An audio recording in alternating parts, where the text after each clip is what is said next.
मेधा शुरू से ही पढ़ने में होशियार और मेधावी छात्रा थी।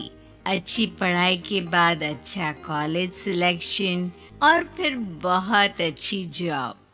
तूने तो मेरा नाम रोशन कर दिया मेधा। अरे लेकिन ये जो काम करने का तरीका है ना, इसे बदल ले। 18 घंटे काम करेगी तो कल को बच्चा कैसे संभालेगी? तुम्हारी तरह पागल नहीं हूँ माँ, जो बच्चे और परिवार में फंस जाऊं। मैं तो जिंदगी खुल कर जीऊंगी। सब कहने की बात होती है बेटा, अपने बच्चे का सुख हर कोई चाहता है। वक्त बीतता है और मेधा की शादी हो जाती है।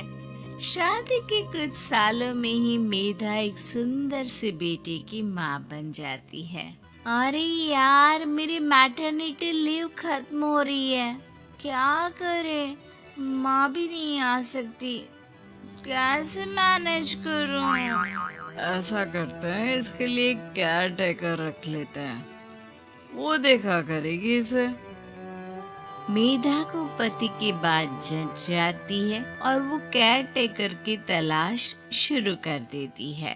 एक दिन उन लोगों के घर एक महिला आती है जो दिखने में पढ़ी लिखी लगती है। जी, क्या काम है आपको? मैम, मेरा नाम स्नेहा है।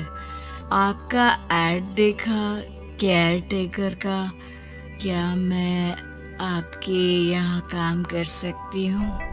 हाँ, क्यों नहीं, लेकिन आप तो अच्छे घर की लगती हैं, फिर नौकरी क्यों?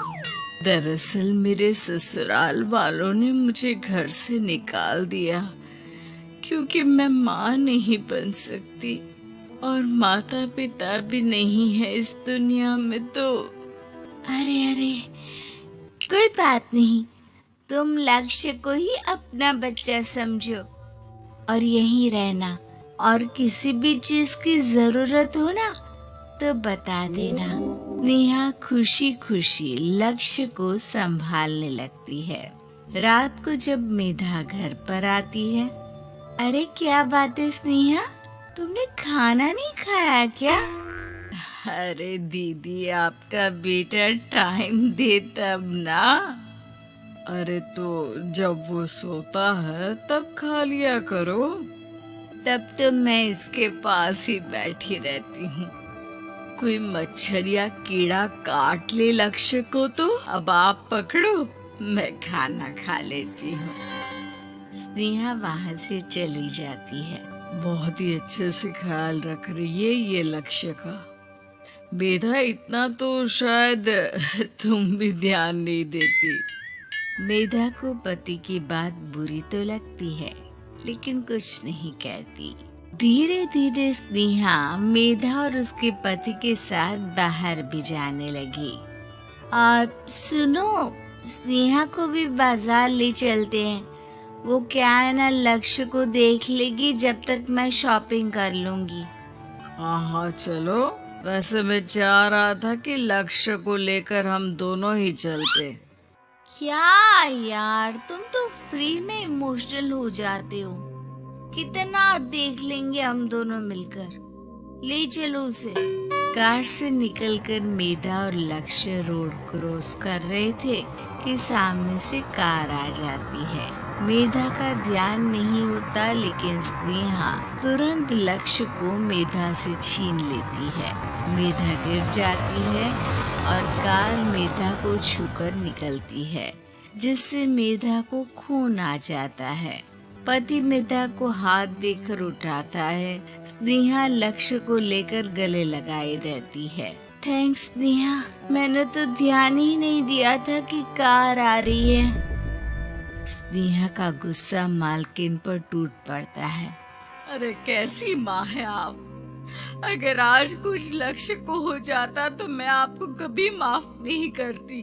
छोटा सा बच्चा है, उसे चोट लगती तो पता है कितनी तकलीफ होती है। पति भी स्नेहा को देखने लगता है कि उसे क्या हो गया। मेधा को स्नेहा पर काफी गुस्सा आ जाता है। घर आकर कहती है, देखो स्नेहा, माना तुम लक्ष्य को बहुत प्यार करती हो, लेकिन वो मेरा बेटा है। मैं कभी जानबूझकर उसके साथ बुरा नहीं कर सकती, समझी? मुझे माफ कर दीजिए, मैं लक्ष्य को लेकर कुछ ज्यादा ही सेंसिटिव हो चुकी हूँ। मैं ध्यान रखूंगी कि आगे से ऐसा ना हो। मेधा का मन स्नेहा से अब हटने लगा था। एक शाम मेधा ऑफिस से घर आती है कि लक्ष्य उसे दिखाई नहीं देता और ना ही स्नेहा। वो स्नेहा के कमरे में जाती है जहाँ दोनों सो रहे होते हैं। अरे स्नेहा, लक्ष्य को आज इस कमरे में क्यों सुला दिया? दीदी, मुझे नींद आ रही थी, ऐसे में उसे कमरे में अकेले लिटाना मुझे ठीक नहीं लगा। मेधा बच्चा उठाने लगती है कि स्नेहा टोक देती है। रहने दीजिए ना दीदी, सो रहा है, फालतू में नींद खराब हो जाएगी। मेधा को गुस्सा आ जाता है और वो बच्चा उठाकर वहाँ से चली जाती है। अगले दिन मेधा स्नेहा को बुलाती है, साथ में एक और लड़की खड़ी होती है। स्नेहा, अब तुम अपना कुछ और देख लो। हम लोगों को नई केयर टेकर मिल गई है, तुम इस हफ्ते घर छोड़ देना। स्नेहा का मन लक्ष्य को छोड़ने का नहीं करता, लेकिन नौकरी तो नौकरी होती है ना। स्नेहा घर से चली जाती है। धीरे धीरे महीने और साल बीतते जाते हैं और लक्ष्य एक नौजवान लड़का हो जाता है। लक्ष्य, आज मुझे मंदिर जाना है, ले चलोगे? ठीक है माँ, एक काम करके अभी वापस आता हूँ, तब तक आप और पापा दोनों तैयार हो जाइए। दोनों तैयार होकर बैठ जाते हैं, लेकिन लक्ष्य काफी देर तक नहीं आता। अरे मेधा, फोन तो करो लक्ष्य को, देखो क्या हो गया उसे। मेधा फोन करती है तो पता चलता है कि लक्ष्य का एक्सीडेंट हो गया है और वो सिटी अस्पताल में है। जल्दी चलिए, पता नहीं कैसा होगा मेरा बेटा। अरे चिंता ना करो, सब ठीक होगा, मैं अभी कार निकालता हूँ।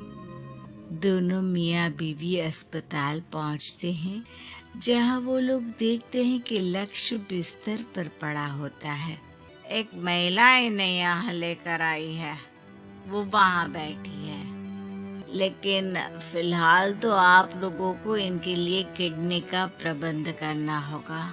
एक्सीडेंट में इसकी किडनी डैमेज हो गई है। मेरी ले लीजिए डॉक्टर साहब, मेरे बेटे को बचा लीजिए। नहीं नहीं, आप माँ हैं, आपकी नहीं ले सकते, पिता की भी नहीं। आप किसी रिलेटिव या दोस्त से पता कर लें और हाँ, थोड़ा जल्दी करें क्योंकि देर होने से मामला बिगड़ सकता है। मेधा बैठकर रोने लगती है कि वहाँ डॉक्टर आ जाते हैं। जिस औरत ने आपके बेटे को यहाँ भर्ती कराया था, वो अपनी किडनी आपके बेटे को देना चाहती है। हाँ? कौन है वो? कहाँ है वो? तभी वहाँ स्नेहा आ जाती है। स्नेहा, तुम? मैं लक्ष्य को पहचान नहीं पाई थी, लेकिन आप लोगों को देखकर समझ गई कि ये लक्ष्य है, इसलिए वापस आ गई। मैं अपनी किडनी आपके बेटे को देना चाहती हूँ। मेरी अपनी तो कोई औलाद नहीं, लेकिन लक्ष्य में मैंने हमेशा अपना बच्चा देखा। तुम धन्य हो स्नेहा, जो इतने साल में भी लक्ष्य को भूल नहीं पाई। सही मामले में तो वो तुम्हारा ही बच्चा होगा, क्योंकि जन्म भले ही मैंने दिया हो, लेकिन आज तुम उसकी जिंदगी बचा रही हो।